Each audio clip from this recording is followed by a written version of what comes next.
안녕하세요, 청취자 여러분. 오늘은 아브라함 카이퍼라는 인물의 영역 주권 개념, 이걸 다룬 수필을 좀 깊게 들여다볼까 합니다. 네, 안녕하세요. 카이퍼가 네덜란드 총리도 하고 신학자, 언론인이기도 했잖아요. 이분의 핵심 아이디어가 뭐냐면 우리 삶의 여러 영역들, 뭐 가정이나 직장, 예술 같은 것들이요. 네네.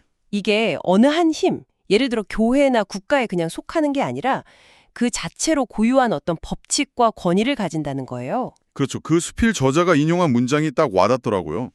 하나님은 우주를 셀 수 없는 영역들로 나누셨다.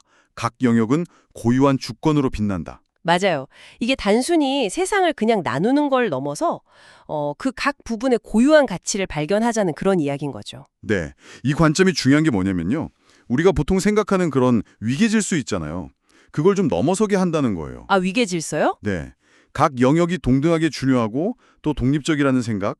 이게 현대 사회의 다양한 관계나 역할을 이해하는데 아주 새로운 틀을 줄 수 있거든요. 뭐 직장에서의 내 역할, 가정에서의 책임, 심지어 개인적인 취미까지도 다 그 나름의 주권이 있다는 거죠. 와, 그거 흥미로운데요? 그럼 수필에서 제시된 그 5가지 핵심 줄기를 한번 따라가 보죠.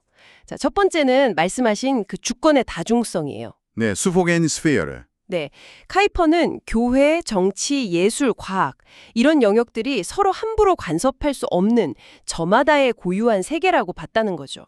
하나님은 화가의 팔레트에도 정치인의 연단에도 동등하게 계신다. 이 말이 참 인상 깊었어요. 그렇죠. 마치 오케스트라 같다고 할까요?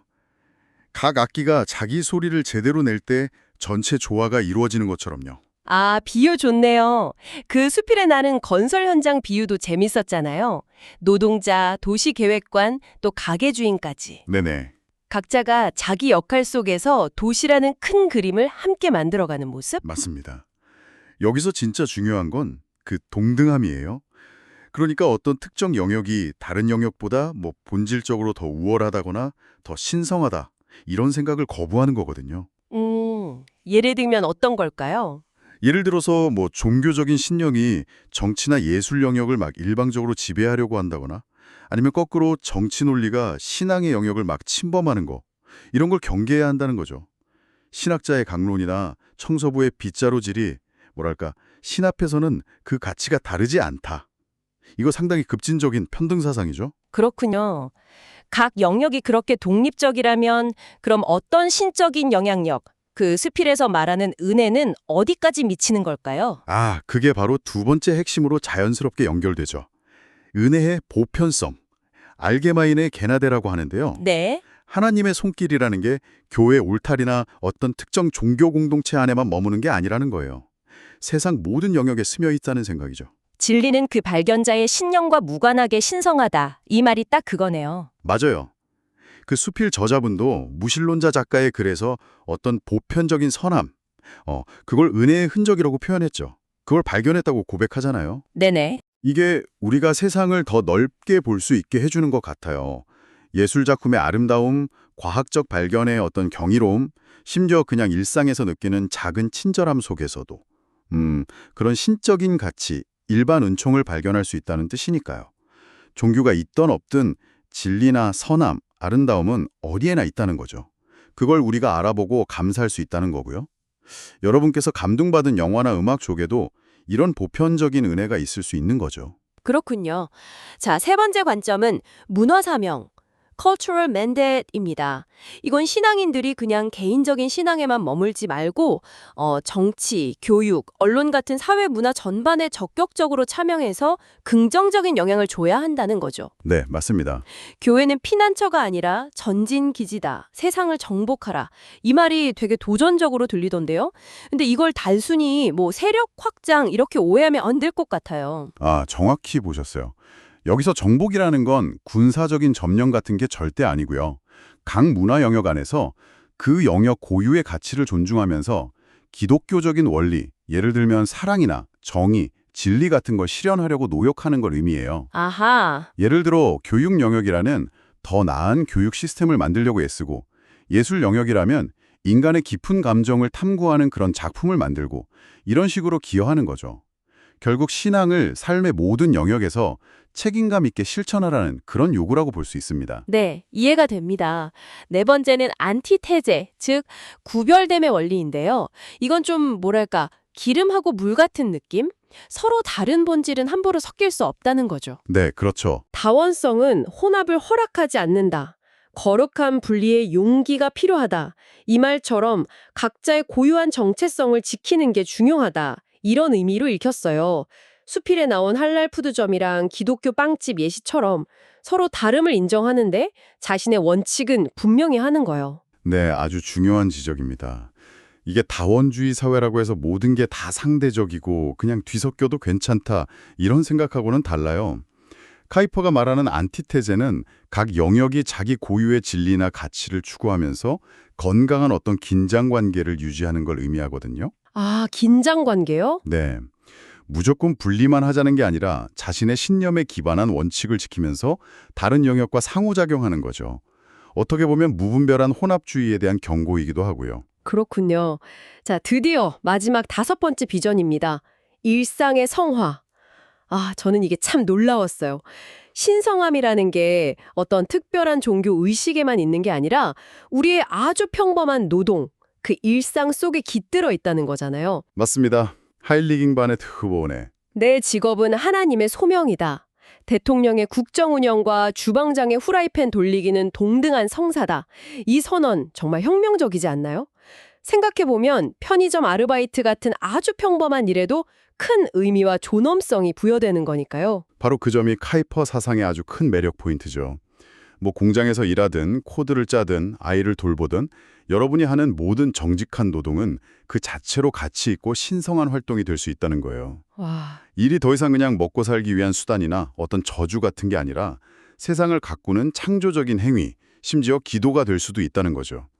여러분의 그 키보드 앞, 계산대 앞, 바로 거룩한 재단이 될 수 있다. 이런 가능성을 열어주는 겁니다. 와, 이 5가지 아이디어가 이렇게 모이니까 진짜 무슨 퍼즐 조각 맞춰지듯이 하나의 그림이 그려지는 느낌이에요. 그 수필 마지막에 편의점 김밥 예시가 나왔잖아요. 네네, 재밌었죠. 아르바이트생, 점장님, 배달원, 각자의 주권이 존중되고 또 잘 협력할 때 맛있는 김밥 하나가 딱 완성되는 것처럼요.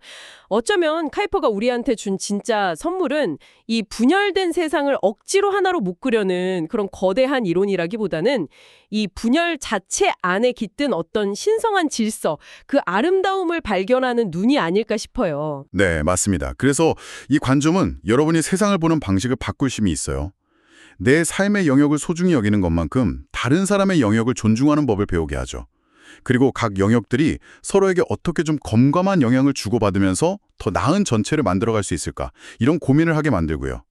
마지막으로 카이프라면 아마 청취자 여러분께 이렇게 묻지 않았을까요? 당신의 삶은 단 하나의 깃발 아래 그냥 좀 탱진하는 군대입니까? 아니면 각자의 깃발을 들고서 조화롭게 협력하는 연합군입니까? 하고요. 여러분의 일터에서, 가정에서, 혹은 온라인 공간에서 다른 사람의 경계를 어떻게 존중하면서 동시에 그 경계선 위에서 긍정적인 가치를 나누고 있는지 잠시 생각해 보시는 건 어떨까 싶네요. 네, 오늘 아브라함 카이퍼의 지혜를 함께 탐구해 주신 청취자 여러분 정말 고맙습니다. 안녕하세요. 오늘은 네덜란드 신학자 헤르만 바빙크, 이분의 세계로 함께 깊이 들어가 보겠습니다.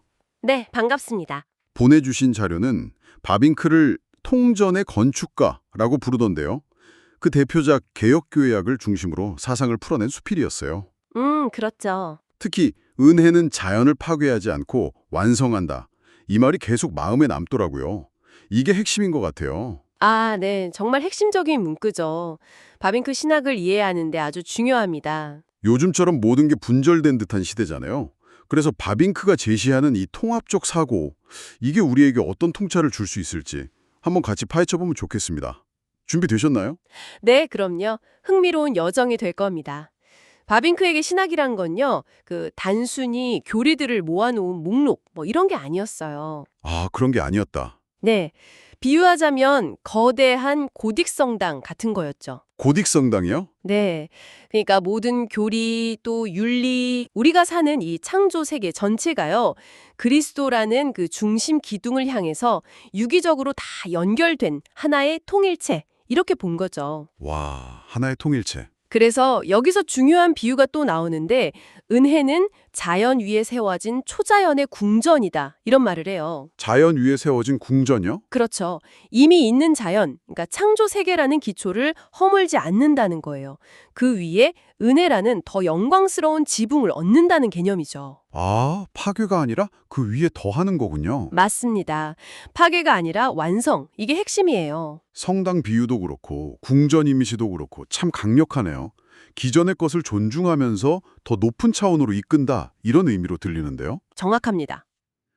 근데 완성한다는 개념이 그 당시 신학계에서는 왜 그렇게 중요했을까요?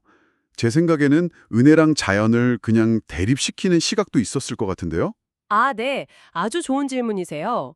그 당시에도 뭐랄까 일부 경건주의나 좀 이원론적인 사고방식에서는 세상을 좀 악하거나 무가치하게 보고 신앙은 그냥 세상에서 도망치는 걸로 여기는 경향이 있었죠. 네, 그렇죠.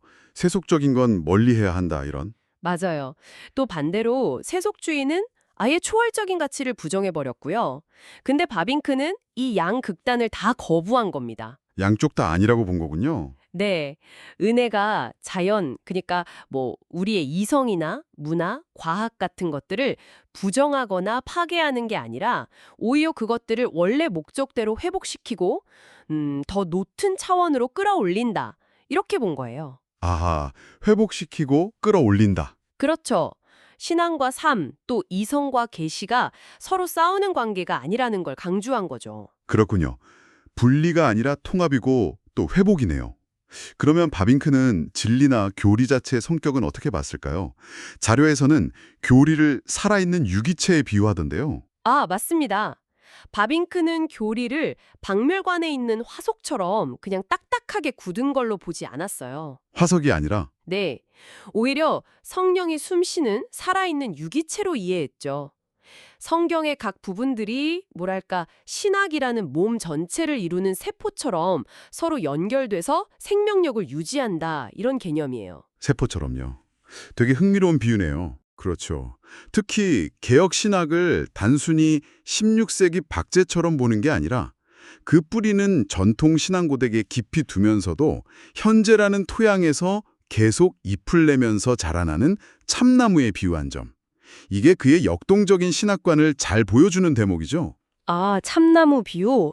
뿌리는 깊게 받고 계속 자라난다. 네, 과거에 그냥 머무는 게 아니라 현재 속에서 계속 살아 숨쉬는 진리, 이걸 강조한 겁니다. 살아 숨쉬는 유기체로서의 신학이라.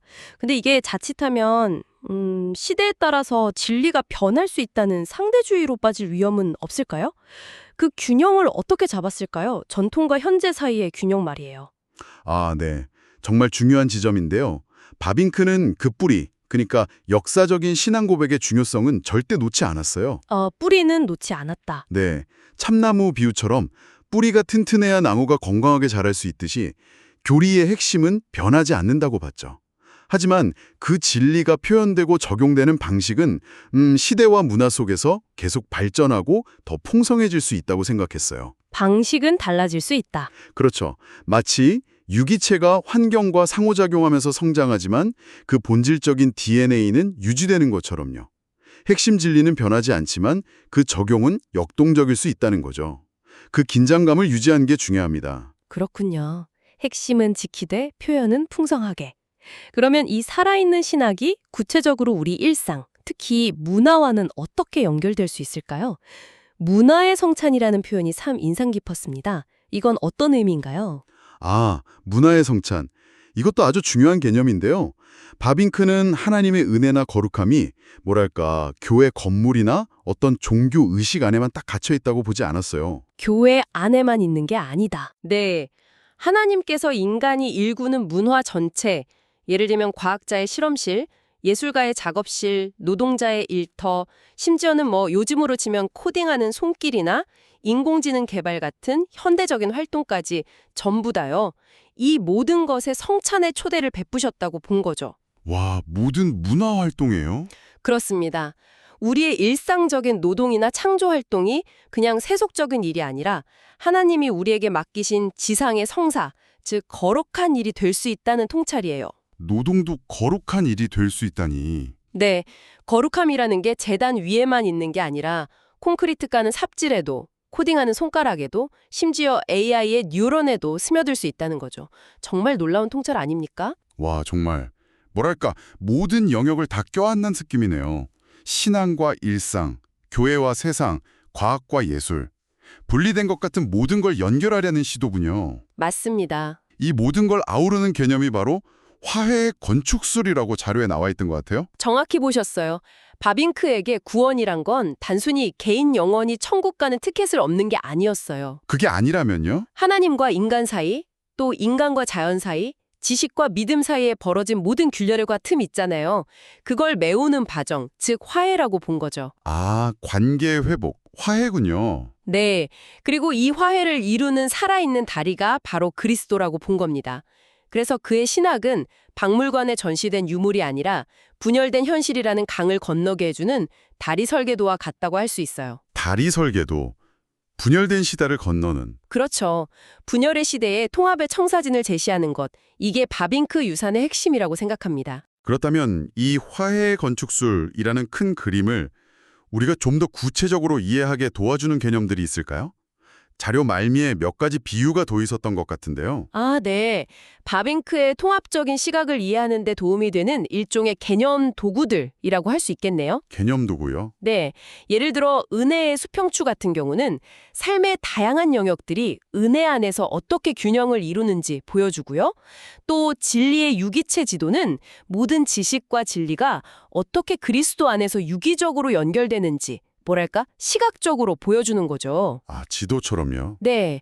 그리고 이 모든 걸 가능하게 하는 핵심 구조물이 바로 화해의 아치, 즉 그리스도를 통한 연결이고요. 이런 도구들이 우리가 분열된 현실 속에서도 통전적인 시각, 그러니까 전책을 아우르는 시각을 유지하도록 돕는 거죠. 흥미로운 개념들이네요. 은혜의 수평추, 진리의 유기체 지도, 화해의 아치. 오늘 바빙크의 통전 사상을 살펴보면서 정말 많은 생각을 하게 됩니다. 네. 그의 비전은 오늘날 우리에게도 큰 울림을 주죠. 모든 진리가 결국 그리스도 안에서 연결된다는 것. 맞습니다. 마지막으로 이 질문을 청취자 여러분께 던져보고 싶네요. 당신의 지식, 신념, 그리고 삶은 혹시 서로 분리된 채 파편화되어 있지는 않나요? 아니면 바빙크가 그렸던 것처럼 이 모든 것이 서로 연결되고 성장하면서 당신의 일상 속에서 조화롭게 완성되어가는 그런 살아있는 유기체인가요? 이 질문을 잠시 곱씹어 보시는 것도 좋겠습니다. 안녕하세요. 오늘은 여러분이 보내주신 아주 흥미로운 자료를 바탕으로 19세기 미국 신학자죠. 찰스 호지의 사상을 좀 깊이 들여다보는 시간을 갖겠습니다. 이게 프린스턴 신학대학원 도서관에서 발견된 그의 책, 체계적 신학의 첫 문장에서 시작하는데요. 신학은 과학이다. 성경의 사실들을 체계로 묶는 것이 우리의 소명이다. 굉장히 단언적이네요. 네, 그렇죠. 찰스 호지, 19세기 미국 신학, 특히 그 프린스턴 신학에서는 정말 빼놓을 수 없는 인물입니다. 말씀하신 것처럼 그의 사상에서 가장 중요한 출발점은 바로 성경, 이걸 절대적이고 유일한 기초로 삼았다는 거예요.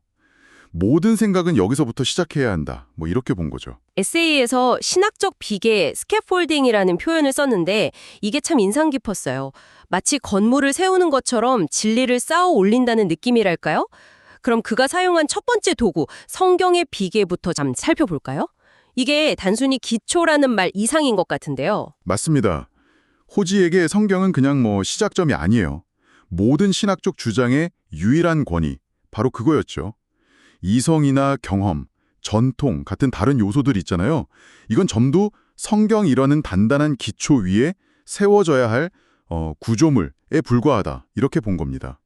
에세이에 나온 비유처럼 오래된 건물을 보강할 때도 기초가 튼튼해야 그 위에 새 구조로 올릴 수 있잖아요. 신앙의 진리도 마찬가지로 유행 따라 흔들리는 게 아니라 성경 위에 굳건히 서야 한다. 이런 생각이었어요. 아, 그렇군요. 성경이 절대적인 기초라면 그럼 이성은요? 이성의 역할은 뭔가요?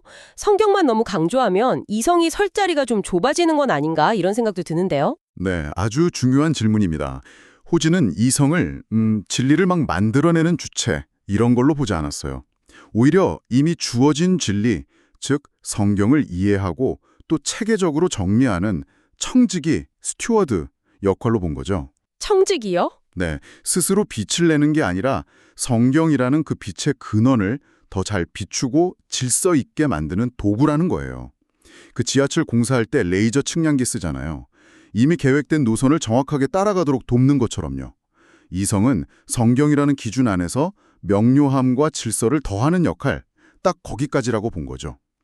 당시 이성 자체를 진리의 원천으로 본 사상들, 예를 들어 초월주의 같은 흐름하고는 확실히 달랐습니다. 아, 청직이 비유가 확 와닿네요. 그럼 성경이 기초고 이성이 정리도구라면 기독교의 오랜 전통은 어디에 위치하는 걸까요? 과거의 지혜는 그냥 무시해도 되는 건가요?